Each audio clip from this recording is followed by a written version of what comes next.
ঘুরতে ঘুরতে এখন আমরা খানজান আলী মাজারের পুকুর পাড়ে যাচ্ছি।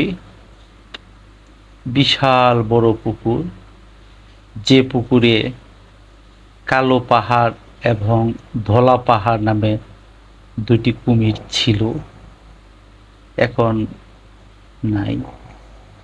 ছোট কুমির আছে, কিন্তু আমরা যতক্ষণ ছিলাম আমাদের চোখের সামনে